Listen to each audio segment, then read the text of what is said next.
দেখো আজকে প্রথম ক্লাস ইতিহাসের, যাদের তোমাদের ইতিহাস রয়েছে তাদেরকে খুব গুরুত্বপূর্ণ ক্লাস, মন দিয়ে শুনবে কিন্তু প্রত্যেকে না একদম। আজকের ক্লাস যদি তোমরা বুঝতে না পারো তাহলে 2 বছর তোমাদের খুব অসুবিধা হবে। তোমরা জানো যে তোমাদের নতুন সিলেবাস, নতুন তোমার হচ্ছে কোয়েশ্চেন প্যাটার্ন, পরীক্ষার সিস্টেমও নতুন, তাই তোমাদের প্রথম ক্লাস যেহেতু 11 এর প্রথম ক্লাস, এই ক্লাসের গুরুত্ব সহকারে শোনার এবং দেখার জন্য বলছি তোমাদের।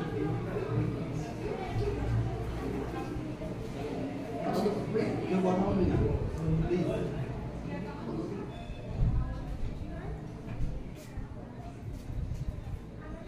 প্রথম দেখো, তোমরা নিশ্চয়ই প্রত্যেকে শুনে ফেলেছো যে তোমাদের পরীক্ষা হবে কিন্তু সেমিস্টার সিস্টেমে। সেমিস্টার সিস্টেমে পরীক্ষা হবে। টোটাল 2 বছরে মোট 4টি সেমিস্টার হবে।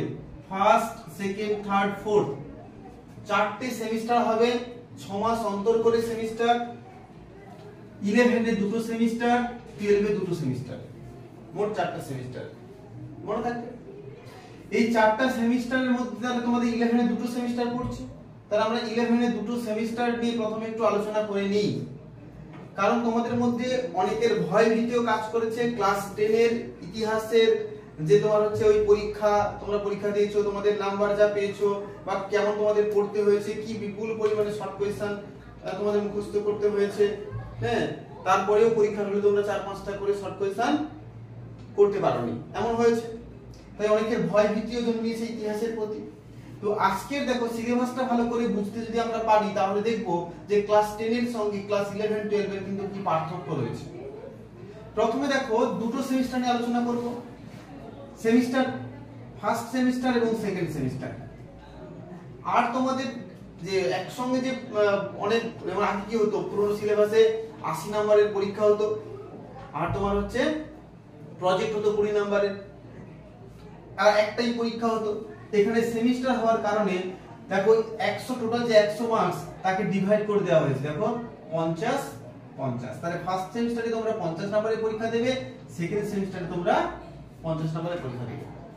ফার্স্ট সেমিস্টার যে 50 নম্বর তোমরা পরীক্ষা দেবে, লিখিত তোমরা পরীক্ষা দিতে দেবে 40 নম্বরের, প্রজেক্ট ওয়ার্ক থাকবে 20 নম্বরের, মিলে 50 হলো। 50 হলো। এবার হচ্ছে কোশ্চেন প্যাটার্ন চেঞ্জ হচ্ছে কি দেখো, তোমরা এই যে লিখিত 40 নম্বরের পরীক্ষা দেবে, লিখিত 40 নম্বর যে পরীক্ষাটা দেবে সেই 40 নম্বরের পরীক্ষায় এমসিকিউ প্যাটার্ন, কোনো লং প্রশ্ন নেই, শুধু এমসিকিউ 40 নম্বরের পরীক্ষা দেবে, কোনো লং কোশ্চেন নেই। সেকেন্ড সেমিস্টারে যেখানে তোমাদের 50 নম্বরের পরীক্ষা, লিখিত 40, প্রজেক্ট ওয়ার্ক 10, এখানে তোমার কি হয়েছে না এসএকিউ আর ডেসক্রিপশন, মানে এখানে তোমাদের লং প্রশ্ন থাকবে আর এসএকিউ থাকবে। এসএকিউ মানে সেই যে তোমরা যেভাবে ক্লাস 10 এ যে 2 নম্বরের প্রশ্নগুলো দিয়েছো না, এখানে 1 নম্বরে থাকবে, কিন্তু সেই ওই ধরনের প্যাটার্ন টাইপের, যে 2-3টি বাক্যে উত্তর দাও। বুঝা গেল? এই হচ্ছে তোমাদের কোশ্চেন প্যাটার্ন। এবার পাস মার্ক কত বলছে, 30% মার্কস পেলে তুমি পাস করবে, 30%। আচ্ছা এবার দেখে নাও তো, পরীক্ষা হবে ফার্স্ট সেমিস্টারের পরীক্ষা হবে নভেম্বর মাসে, সেকেন্ড সেমিস্টারের পরীক্ষা হবে 2025 এর মার্চ মাসে। নভেম্বর মাস মানে একটা এখন কি চলছে, মে, পুরো মে মাসটা বাকি, May, June, July, August, September, October, November, মানে দেখো 6 মাস পরে তোমাদের পরীক্ষা। বুঝতে পেরেছো? এবার আসি 30% মার্কস পেলে তোমরা পাস করবে। 30% মানে 40 নম্বরে 30%, 40 নম্বরে 30% মানে হচ্ছে কত, মানে হচ্ছে 12। লিখিত পরীক্ষায় 12 পেলে তোমরা পাস করবে। এত করে কথা বলতে না পারি, তাহলে লিখিত পরীক্ষায় 12 পেলে পাস। আর প্রজেক্ট ওয়ার্ক কত ছিল গো, 10 তো, তার 10 এর 30% মানে কি 3, তাহলে প্রজেক্টে 3 আর লিখিততে 12। পেলে তোমরা পাস করবে, মানে তোমরা হচ্ছে যদি 15 পেয়ে যাও তাহলে তোমরা পাস করে যাবে। বুঝা গেছে? তাহলে এক একটা সেমিস্টারে পাস মার্ক হচ্ছে 15, লিখিততে 12, প্রজেক্ট ওয়ার্কে 3। প্রজেক্ট ওয়ার্কে তো পাস করে গেছে, হ্যাঁ, লিখিততে 12 পেলেই তোমরা পাস করে যাবে। যদি আমরা এভাবে দেখি, এই যদি প্যাটার্ন হয়, প্রথম ইউনিট টেস্ট প্রথম যে ফার্স্ট সেমিস্টার যে পরীক্ষা হবে, ফার্স্ট সেমিস্টার পরীক্ষায় দেখো ফার্স্ট সেমিস্টারে তোমার হচ্ছে দেখো 3টি ইউনিট আছে, বা 3টি ইউনিট মানে 3টি চ্যাপ্টার আছে। 3টি চ্যাপ্টারে তোমাদেরকে পরীক্ষা দিতে হবে। প্রথম চ্যাপ্টার ইতিহাসের চেতনা চ্যাপ্টার, সেকেন্ড চ্যাপ্টার সাম্রাজ্য, থার্ড চ্যাপ্টার শাসনের ধারণা। ইতিহাসের চেতনায় কি কি আছে? যুগ বিভাজন আছে, আদি উপাদান। আদি উপাদান মানে তোমরা জানো যে তোমার হচ্ছে যে মানুষের মাথার খুলি, কঙ্কাল, তাদের ব্যবহার্য আসবাবপত্র, হ্যাঁ, বা বিভিন্ন গুহা চিত্র, বিভিন্ন প্রাসাদ, অট্টালিকা, বিভিন্ন লিখিত উপাদান, এগুলো আদি উপাদান। ইতিহাস রচনায় ইন্দো পারসিক ঐতিহ্য, মানে পারস্যের সঙ্গে ভারতবর্ষের তো প্রাচীনকাল থেকে সম্পর্ক ছিল, তাই ইতিহাস রচনা ওই ইন্দো পারসিকদের মধ্যে কি সম্পর্ক আছে সেটা আলোচনা করা হয়েছে। ইতিহাসের কাল চেতনা, মানে ইতিহাসের কাল চেতনা, কিভাবে ইতিহাসের কালের বিবর্তন ঘটেছে এটা। সাম্রাজ্যের মধ্যে তোমরা পড়েছো, তোমরা মনে করো ক্লাস 6 7 এর দিকে পড়েছো, সেখানে তোমরা পড়েছো কি দেখো, সাম্রাজ্যের যুগের পরিচয়, মানে হচ্ছে যে রোমান সাম্রাজ্য, গুপ্ত সাম্রাজ্য, মৌর্য সাম্রাজ্য, ম্যাসিডোনিয়ান সাম্রাজ্য, গ্রিক সাম্রাজ্য, পড়েছো না? সেই সমস্ত সাম্রাজ্য, সেই সাম্রাজ্যগুলো সম্পর্কে পড়বো। আর একটা জিনিস তোমরা পড়েছো, মনে রাখবে, দাস ব্যবস্থা, দাস প্রথা তোমরা পড়েছো, তাই না? স্লাভ ইকোনমি বা স্লাভ, হ্যাঁ, পড়েছো তোমরা।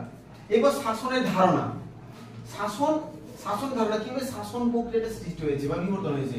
জনপদ বা মহাজনপদ তোমরা পড়েছো, মনে করো, জনপদ বা মহাজনপদ, ষোড়শ মহাজনপদ ছোটবেলায় পড়েছো, সেইগুলো সেই ষোড়শ মহাজনপদ। তারপর কি করে সাম্রাজ্যের সংজ্ঞা, সাম্রাজ্য কি করে সৃষ্টি হলো, তারপর রাজতন্ত্রের মধ্যে মৌর্য সাম্রাজ্য, ম্যাসিডোনিয়ান সাম্রাজ্য, রোমান সাম্রাজ্য, তাদের মধ্যে আবার সম্পর্ক, রোমান সাম্রাজ্য গুপ্ত সাম্রাজ্যের সঙ্গে তুলনা, মুঘল সাম্রাজ্যের সঙ্গে ম্যাসিডোনিয়ান সাম্রাজ্যের তুলনা, এইগুলো। এখানে কোনো সাল নেই, এখানে যখন আমরা পড়বো না, দুটো জিনিসের উপর ভিত্তি করে পড়বো, একটা হচ্ছে বিসি আর একটা এসি। এই যে প্রচুর গরম না, এসি দরকার আছে। এসি মানে যীশু খ্রিস্টের জন্মে যবে হয়েছিল, যীশু খ্রিস্টের জন্মের আগের সময়কালকে বলা হয় বিসি, আর যীশু খ্রিস্টের জন্মের পরের সময়কালকে বলা হয় এসি। ঠিক আছে, সরি, অ্যাকচুয়ালি এটাকে আরেকটা কথা বলা হয় এডি বলা হয়, এডি। ঠিক আছে, তো এই যে দুটো বিষয়। আর এই যে ইতিহাসটা আমরা ফার্স্ট সেমিস্টারে পড়বো না, প্রপারলি আমরা সাল উল্লেখ কখনো করব না, আমরা সবসময় কি বলবো, আনুমানিক। ঠিক আছে, আনুমানিক এত বছর আগে, আনুমানিক এত বছর, এত হাজার বছর আগে, বা আনুমানিক অমুক খ্রিস্টাব্দে বা অমুক খ্রিস্টপূর্বাব্দে, এই ধরনের করে আমরা মনে রাখবো। এখানে কোনো ওই যে তোমরা যেমন ক্লাস 10 এ পড়েছো যে একদম প্রপারলি সাল এবং তার ডেটও, হ্যাঁ, প্রপারলি সাল তার ডেটও পড়েছো, এখানে কিন্তু ওই ধরনের কোনো সাল বা কিছু নেই আমরা ফার্স্ট সেমিস্টারে যখন পড়বো। ঠিক আছে, আর যেহেতু তোমরা পাস মার্কস দেখতে পেয়েছো কেমন আছে, আমি তোমাদের এটুকু বললাম যে আমি তোমাদের গল্পের মতো করে পড়াবো, কিচ্ছু মুখস্থ করতে হবে না, একটাও ফার্স্ট সেমিস্টারে তোমাদেরকে একটাও মুখস্থ করাবো না। ঠিক আছে, এখানে আমি তোমাদের প্রত্যেকটা টপিক বাই টপিক, একটা টপিক বাই টপিক একটা করে ক্লাস হবে। ঠিক আছে, সেই টপিক থেকে আমি তোমাদের গল্পের মতো করে বোঝাবো, সেখান থেকে ইম্পর্টেন্ট শর্ট কোশ্চেন তোমাদের লিখে দেবো। তোমরা টেক্সট বইটা একটু রিডিং পড়বে জাস্ট, আর মানে ধারণা নেওয়ার জন্য বুঝিয়ে দিলাম, রিডিং পড়লে ধারণা জন্মালো, তারপর তোমরা কি করবে, ওই শর্ট কোশ্চেন যেগুলো আমি তোমাদের লিখে দেবো ওগুলো জাস্ট একটু ভালো করে রিপিট করে নেবে, গ্রুপ ডিসকাশন করলে আমরা কিন্তু এই বিষয়গুলো আমাদের মনে থেকে যাবে। তাহলে মোটামুটি দেখতে পেয়েছো তোমাদের কি সিলেবাস আছে। হ্যাঁ, যদি তোমরা পারো এখন তুলে নাও, আর যদি নাও পারো তাহলে আমি তোমাদের বললাম এই গ্রুপে ছেড়ে দেবো, অনেকে তো আছে, এই গ্রুপে ছেড়ে দেবো, তোমরা সেখান থেকে দেখে দেখে খাতায় তুলে নেবে, নতুন খাতা বানিয়ে তুলে নেবে। ঠিক আছে, এটুকুই। নেক্সট ক্লাস থেকে আমি বললাম ফার্স্ট টপিক থেকে স্টার্ট করব। নেক্সট ক্লাস প্রত্যেকে আসার চেষ্টা করবে, প্রথম থেকে স্টার্ট করবো, নতুন দুটো খাতা করবে, একটা এখানে প্র্যাকটিসের জন্য আর একটা খাতা নোটস লেখার জন্য, মানে শর্ট কোশ্চেন লেখার জন্য।